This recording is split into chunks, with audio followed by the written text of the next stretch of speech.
What's up, everybody? Welcome back to the channel and more Birthright as we move along with the Western Basin States. Again, these are all longer entries typically than we saw in the Annuir section. So, in other words, double page entries. We only had some of those with Annuir, so these will be longer videos. So, today we're going to take a look at Massenmarch, which is an infamous realm. Not one that you can use for PCs, but so definitely more to learn here for DMs. So, neutral evil. And as it says, the realm truly reflects the regions. Once a rough but prosperous domain, Massenmarch has become harsh and unforgiving wilderness phrase the edges of civilization. So that being said, these are all very high on average province levels. You got a lot of 4s, some 5 in there, and there's a few of the smaller ones. Although Thuringode is essentially completely uninhabited. Now, this is the realm of the infamous Sword Hawk, Karl Bissell. And again, we'll cover him more separately when we get to all the different Anshe. There are some temples here, so which is all just under what's called TC. So Hap Prechlen Thelma Est Chauchen. Again, we're horribly butchering it on purpose, but you have that. You have some guild activity and then some sources as well. So, and that's the Sayer of Coolby. Although there is Golbrag, Kiergaard's broken stave. So anyway, we'll get into this. Now, Karl Bissell, the Sword Hawk, is a level 18 fighter. Again, all the Anshe, for the most part, they're very high level in whatever they are. Has a major Azrai bloodline of 39, not too strong at only 39, but it's high enough. The level 18 fighter certainly will make up for any shortcomings. But he seized power over 200 years ago, but still hasn't completely pacified his realm, so that tells you something. The efficient brutality he possessed as an assassin struggles against the chaos in his Anshe blood, and his wild rampages spawn as much revolution as they destroy the rebels. Now, the temple situation, he outlawed religion in Massenmarch about 100 years ago, after the debacle of the Scepter Wars nearly destroyed his kingdom. Still, at least 2 temple holdings exist secretly, though through them, Massenmarch rebels receive aid from Treucht, from the Treucht Chauchen. That or Chauken, however you want to pronounce that. Guild activity. Now, most people think Massenmarch is a completely closed kingdom, but there is a little bit of traffic that exists. So, Fazuk Zwarim, level 5 thief, very minor bloodline there, tainted at level 7 points there. And neutral evil. Became guild master of the Swordhawk's pet guild, the Foss Lumbran, when the Anshe realized he could use the harvest of Thuringode's forests, lumber, and Massenmarch's mountain ores as a means of spying on his enemies. So, Vazuk operates without interference, trading in the Brecht lands and collecting information for his lord and master. So he has at least that nominal ally within his realm. And although, again, only level 5 thief, so there could be a way, if you're campaigning in and around here, that either infiltrating the guild that way and then being able to move inside Massenmarch could be a way of doing that, but also could be a way that characters initially have to come into contact with the sort of the dangers that the Swordhawk represents, with maybe encountering Fazuk and some of the agents of this guild in nearby realms, and maybe learning of a spying plot from Massenmarch in your realm that kind of starts off a quest chain or campaign. So neat potentials there. Now, the sources. Sayer of Coolby seized a few of the realm's source holdings after the Swordhawk eviscerated his last court wizards from 3 decades ago. You can just imagine. Golbrag Unsval is a fairly high-level wizard, level 9. That's actually very potent in this setting. Not that it isn't in general, but more so here. Has a minor bloodline, lawful evil. Survives in Kiergaard and seems to have some influence with the boar as well. So again, that's something we'll explore more when we cover all the Anshe separately too. But so there's a lot of sort of interconnectedness in these basin realms as well. Now, again, as with some of these other basin realms and Brecht realms in general, the resources are just staggering when compared to the typical Annuirian realm, where there's just much less of regency and treasury. So here, generated accumulated 50 and 90 respectively, which is, again, huge. It's sitting on a 65 gold bar treasury as well. Again, just bonkers. You could go on a spending spree and just quadruple the army and start launching some invasions. So there really are some serious threats here with some of these NPC realms. Now, the total strength of the armies can only be estimated, The Sword Hawk maintains the following for sure. So, and he's got kind of all these cute special names here, like talons and wings and claws, but really these then represent elite infantry. You got knights, pikes, plenty of those. Actually, a Null Marauder unit, so those are fairly potent as well. It's a refugee unit from Kierguard. And then a minuscule navy, a round ship, and a single galleon called Der Schwarzenflügel, or the Black Wing. So, and again, plenty of money there to really expand all those things. But the region then, so as every Brecht boy and girl knows, Karl Bissel's evil began long before he became a royal assassin for Massenmarch's last corrupt king. As a bandit and warlord, he undermined the leadership of Kierguard and made it an easy target for the Gorgon. Some say Bissell, now calling himself the Sword Hawk, was promised the throne of Kierguard by the Gorgon for his service, but if that were true, the Anshe betrayed the assassin. The Sword Hawk was forced to create his own kingdom in Massenmarch, and now Gnolls and Orogs roam Kierguard's once rich lands. Now, seizing Massenmarch wasn't difficult. The Swordhawk performed courtly assassinations with eager hands. He cut the throats of any who threatened the security of Massenmarch's throne. And basically, when he had sort of done his job of eliminating everybody, he finally killed his master and then essentially took over. At least one of the Swordhawk's noble victims had a strong bloodline of Azrai, however, and as so often happens in these kind of situations in lore for Birthright, this infusion of this ancient blood basically just essentially overtook his humanity, and now he has become an Anshe, or growing Anshe. Now, unlike a lot of the lesser Anshe, he did embrace his new heritage, and now strives to become an even more powerful disciple of Azrai. So as a result, few blooded characters survive in Massenmarch. He goes on regular hunts called the Blutjagen, or blood hunts, as terrified people call it, seeking out scions to continue to add to his blood strength. So something also that, might not be known outside of the kingdom. So that would be something, though, for blooded characters in a party that are campaigning in around here to, at some point discover, and, they should certainly tread with caution. They might encounter one of these hunts or hear about them or come upon the aftermath of that and sort of start piecing clues together. And so they should definitely be very wary of how they tread in the land and hide in all possible ways, hide the fact that they have a bloodline.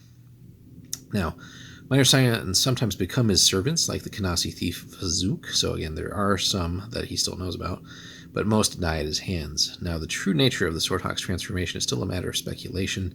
He does retain a humanoid shape, and I think the mini for it that there was those Ralph Partha sets does still make him look human, though he's nearly 8 feet in height. And again, imagine that, basically like a walking space marine, as far as if you know 40k a little bit, but then again also pair that with his level 18 fighter skills, especially in 5th edition now. So in his black and silver armor, he is an imposing sight. He may possess huge black feathered wings, or his face may have twisted in the shape of a mighty hawk beast, but none can or will say this for certain. Even the Swordhawk's most trusted servants fear to breathe word of his appearance to outsiders.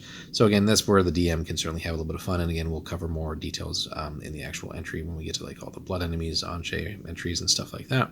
But, if you don't want to necessarily use all of that, again, feel free to be creative and have fun with that. A good inspiration, too, that you could get some similarities for some ideas. If anybody's read the manga Berserk, Griffith,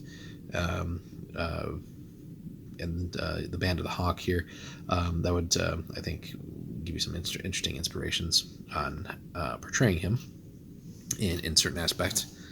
Now, the other NPCs, again, we mentioned Fazook, which is the trade master here, the guild master, has survived the blood hunt by making himself useful, keyword useful.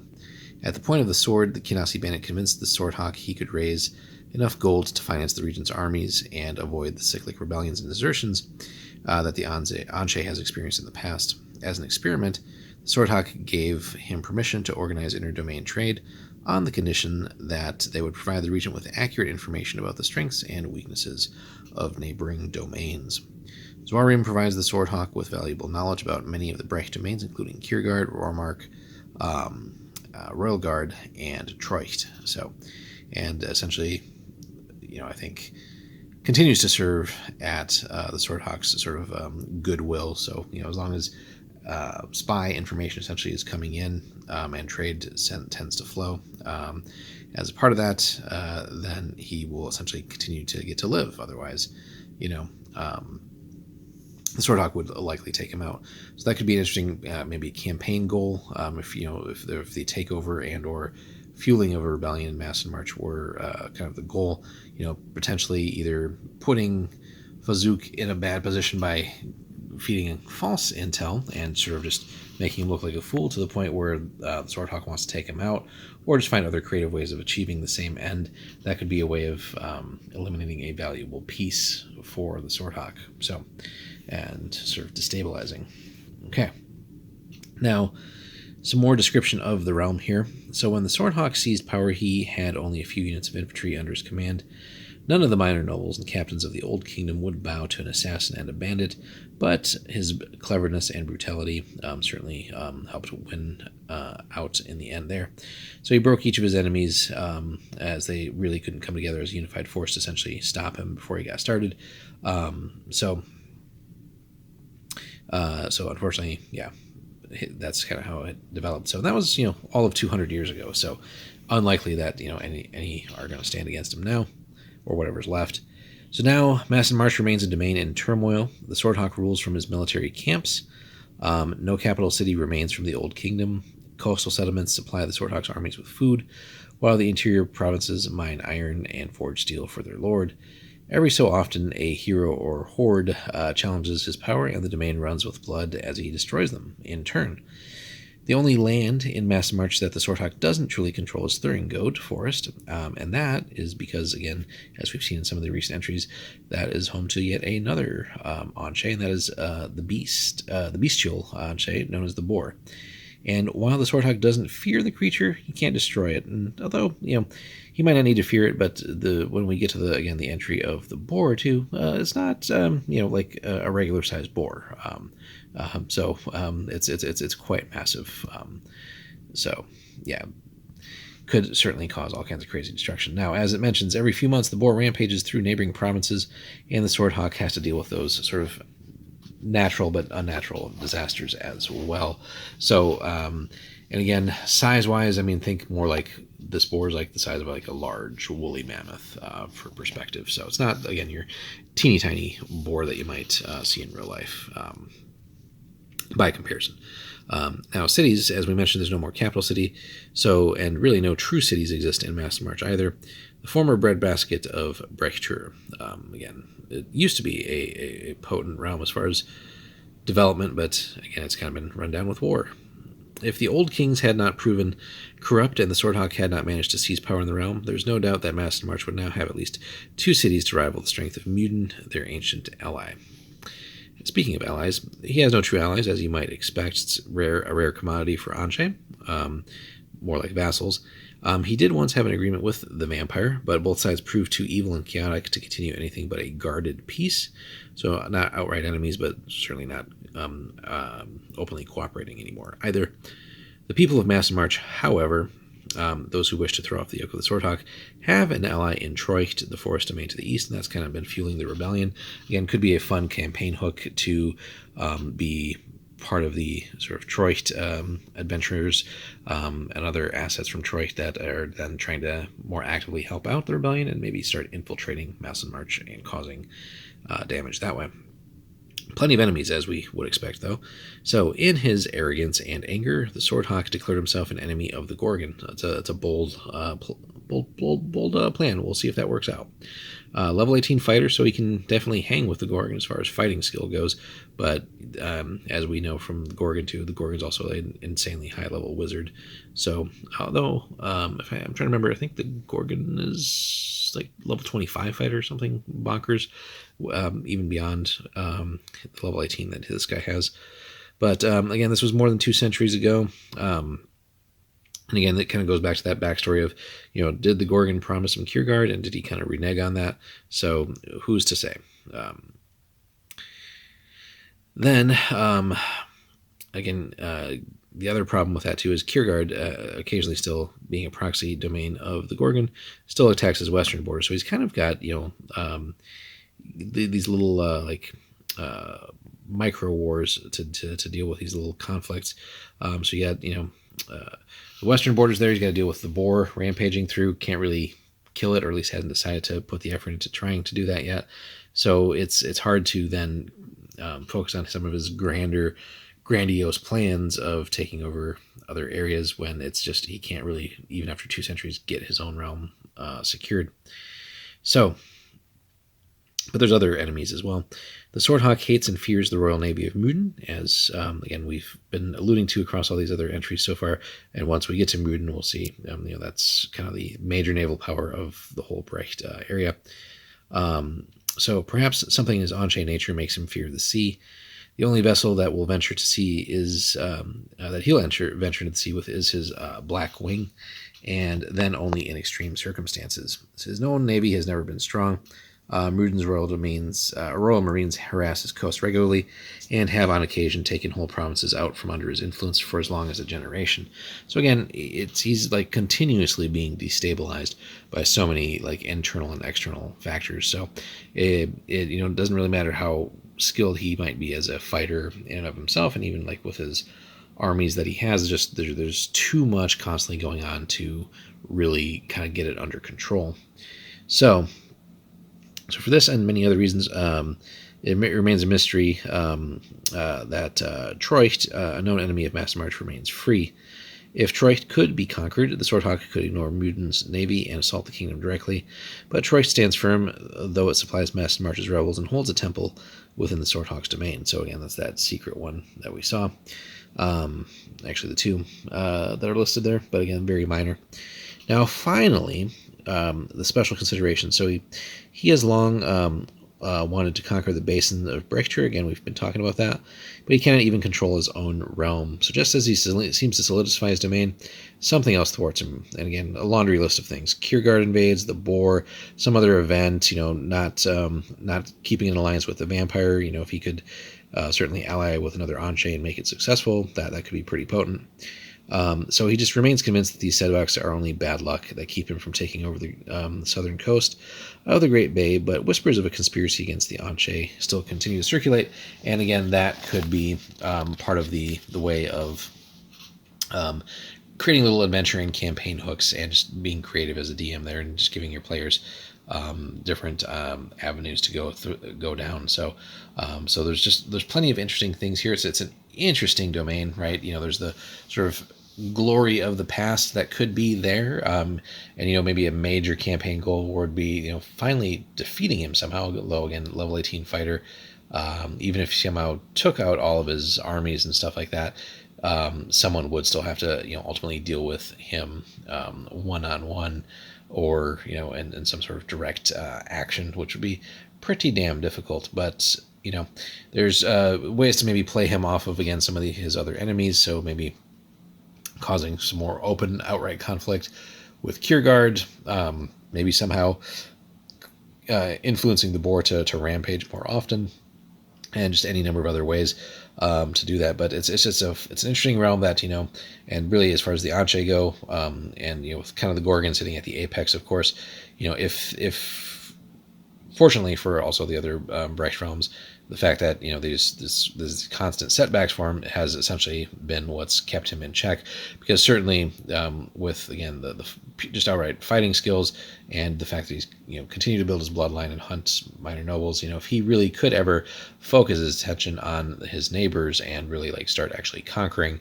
it would be scary indeed. So on paper, the abilities there, again, the Regency and the Treasury certainly would allow that, but again, it's just these constant setbacks. So that's just an interesting approach, and a way that the DM will have to figure out how to take that.